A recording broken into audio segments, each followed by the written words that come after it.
Hello, I'm Barry Daniel, and this is the podcast of the Middle Way Society. Our aim is to encourage a universal approach to living a more integrated, ethical life, avoiding dogma or any appeal to authority.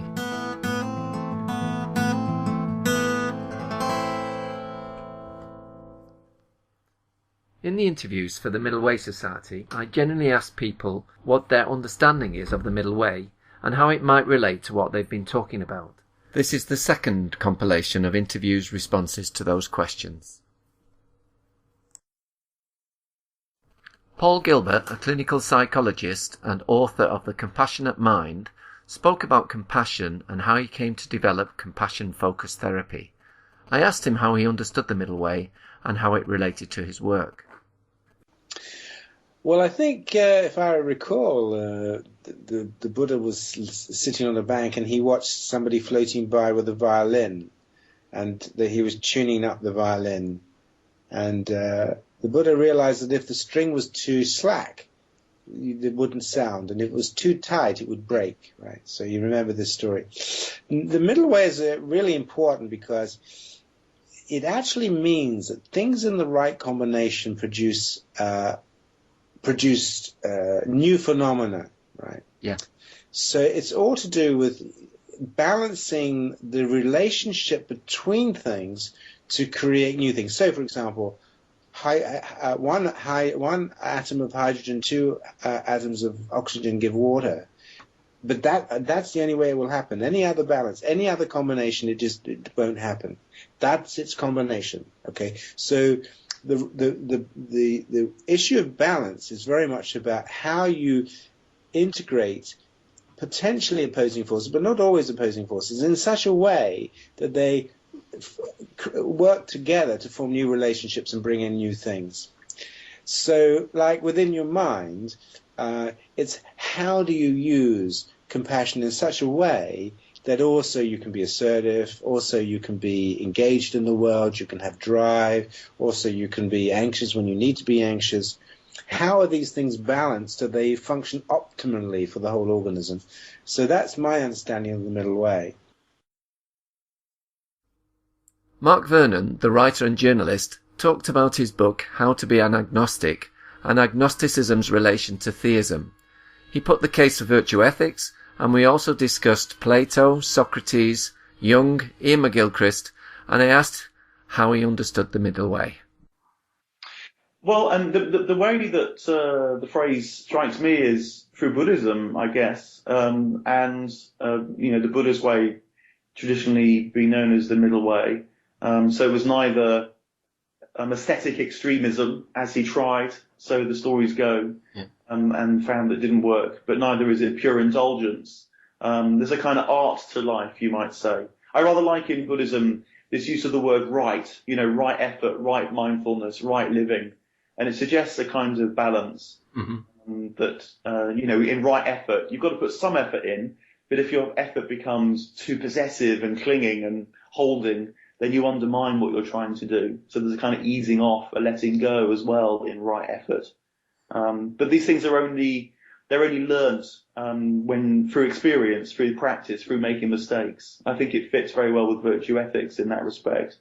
It's something that it's a practical intelligence, a practical wisdom, rather than again something which you can just read on the page. Yeah. So I like that's what the Middle Way speaks to me of immediately. Leslie Jeffries and Jim ODriscoll, founders of Language in Conflict, spoke about how their project looks at the potential contribution of linguistics to conflict studies by examining the use of language in conflict situations and its resolution. I asked them what they knew of the Middle Way.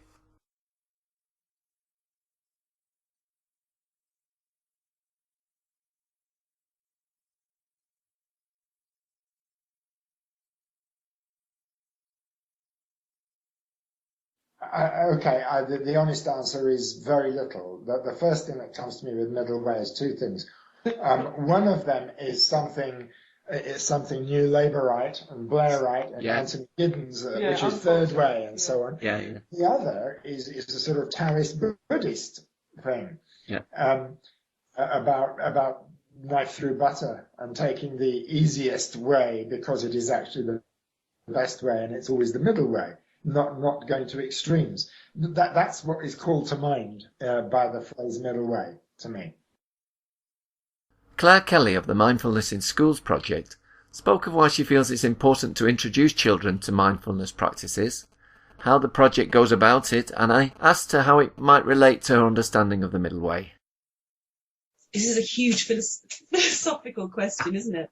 Well, I know it's had lots of different interpretations, but for me, it's about a balanced approach to life, and it's about enjoying life, seeing it as something that requires, like I say, a balance, but not allowing you to be passive about your life, engaging with it fully,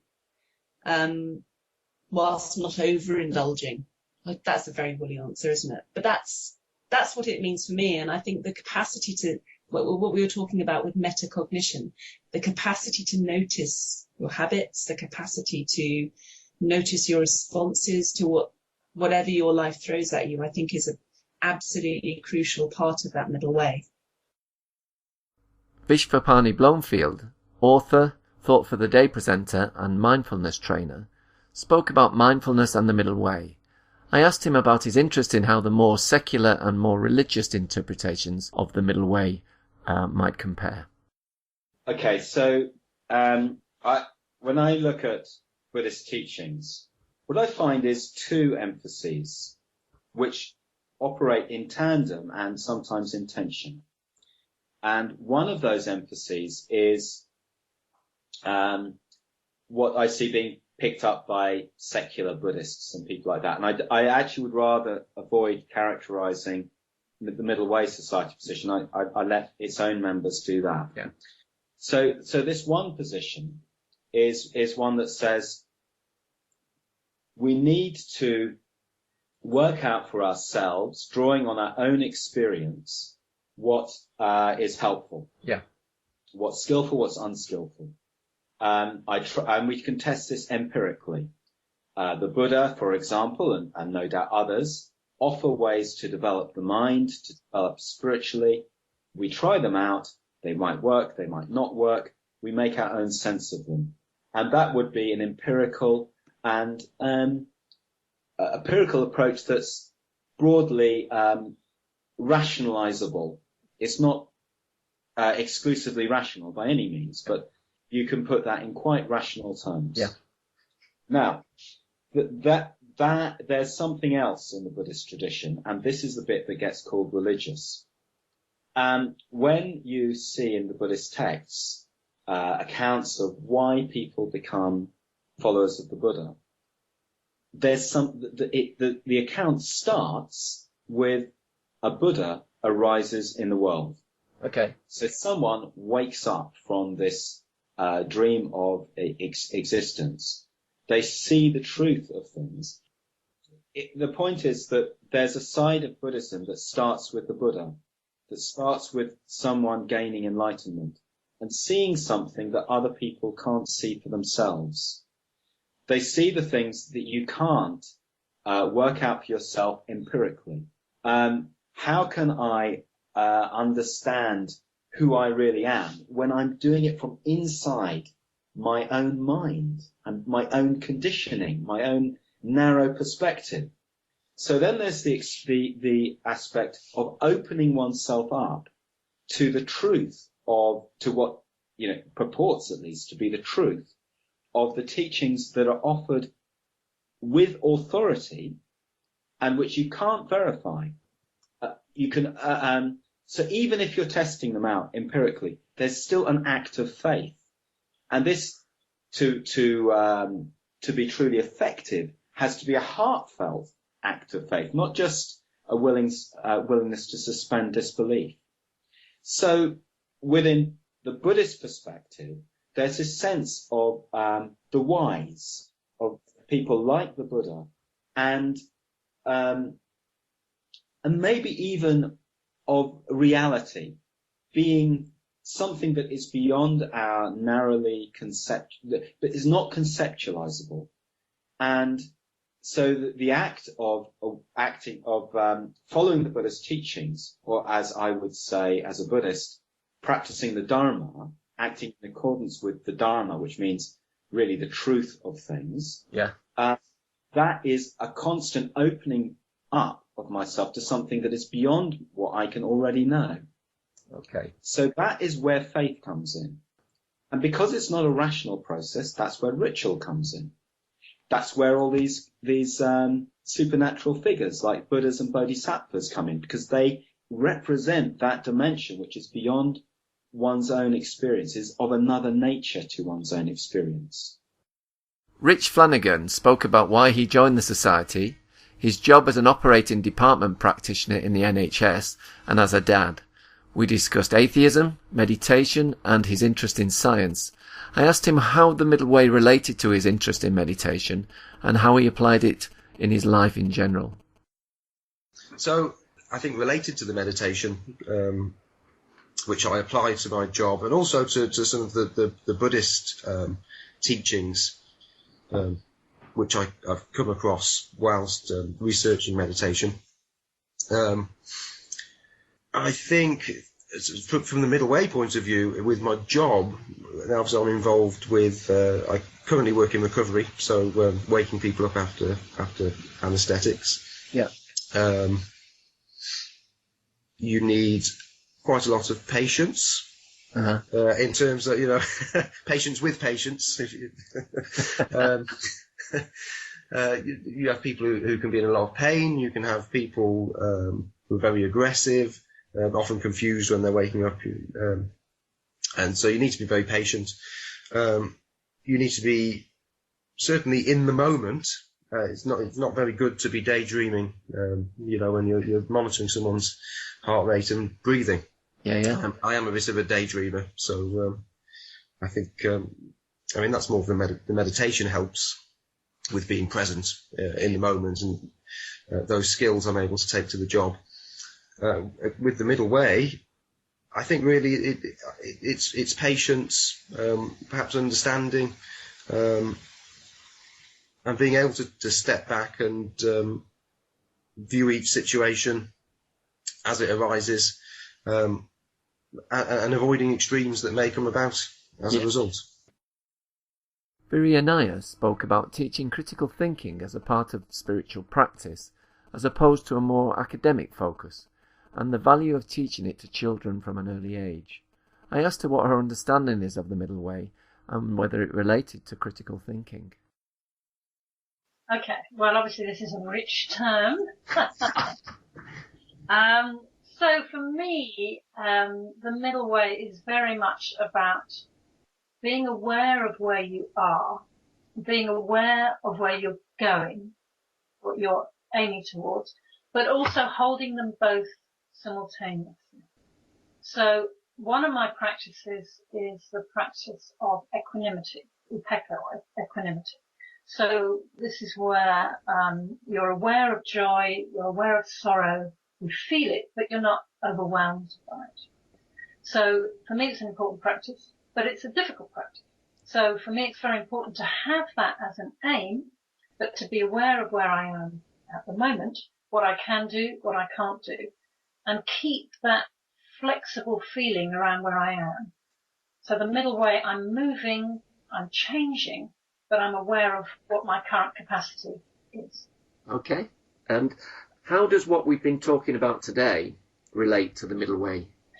Part of the middle way, of course, is getting greater clarity, greater awareness of where you are at the moment. Yeah? And critical thinking, of course, is a great help to clarity and awareness. And my motto when I'm teaching critical thinking, either to Buddhists or to A-level students, comes from Socrates, the Greek philosopher, who said, "When I find I've made a mistake, I'm happy, because that means I'm wiser today than I was yesterday."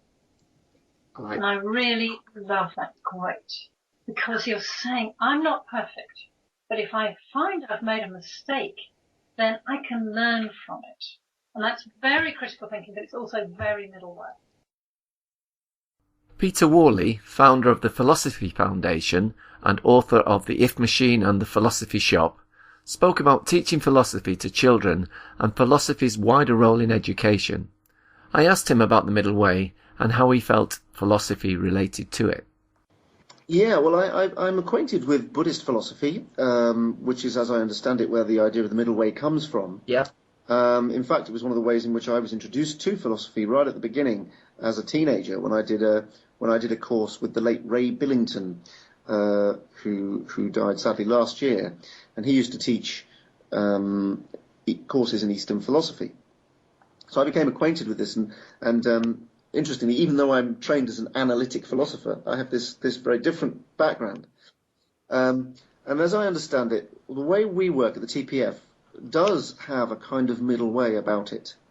You may have picked up on this already in some of the things I've said. So, for instance, we don't judge the children, but we also don't go to the extreme of saying that there's no such thing as a right and wrong answer in philosophy.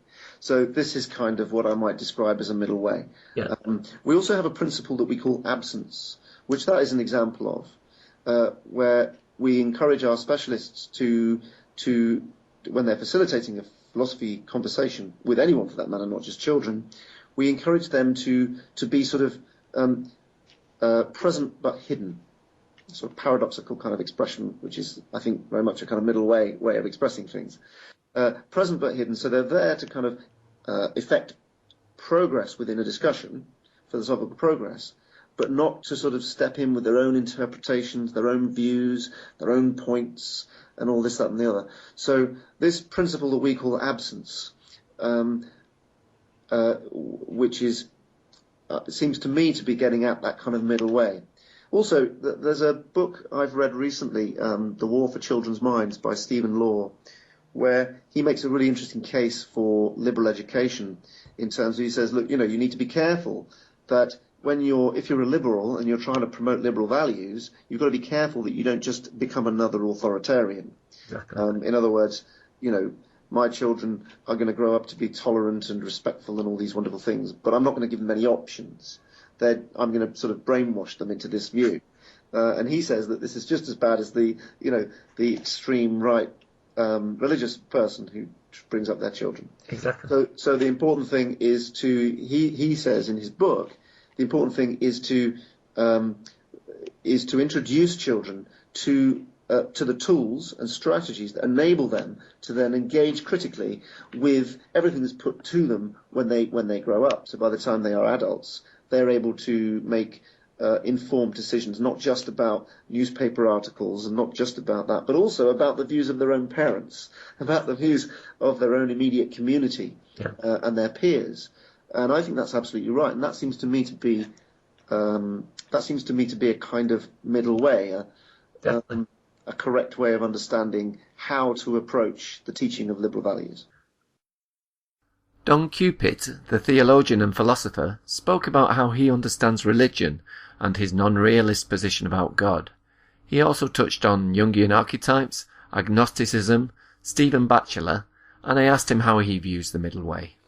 It's not quite in my vocabulary, but I do recognise from what I've read of Robert Ellis's ideas a certain affinity and similarity with what people like Stephen and I are saying. Yes, we've got to work away at developing as simple and clear a vocabulary as we can get to find something we can communicate to a secular age. Do you know, in the world we've got, people understand only fundamentalism, any kind of novelty in religious thought they find very difficult and hard to understand. They prefer ultra-conservatives or whatever. I don't know, inside the point, but by the way, I wonder if middle way people are, as I am, rather impressed by Pope Francis. It looks to me as if he does understand something of the fix that the Roman Catholics are in and something of the way out of it.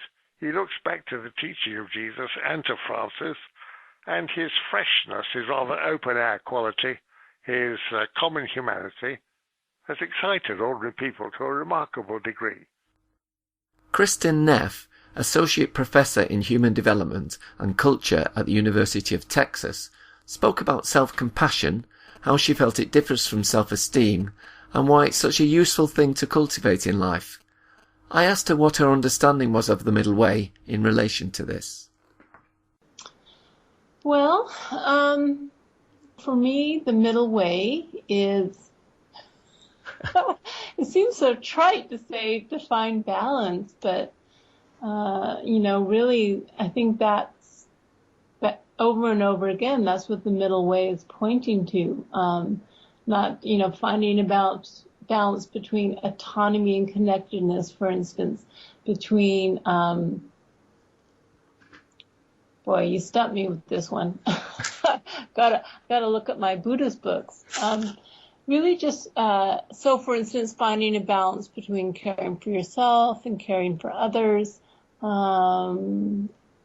not taking our thoughts too seriously, and yet taking them seriously enough to be functional. The same with our emotions.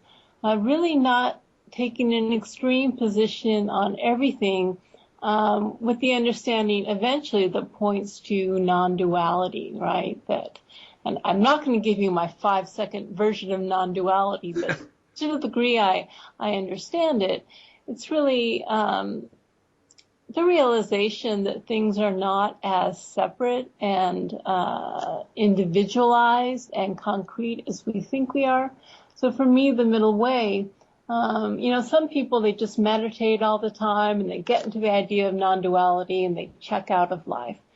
For me, the middle way is holding the understanding of illusion, of Maya, that things are not what they seem to be, while still fully inhabiting life and living it to one's fullest. Yeah.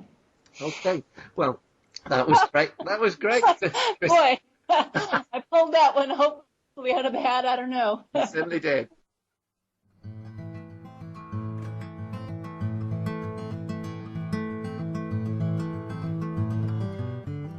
You can find out more about Middle Way philosophy at www.middlewaysociety.org.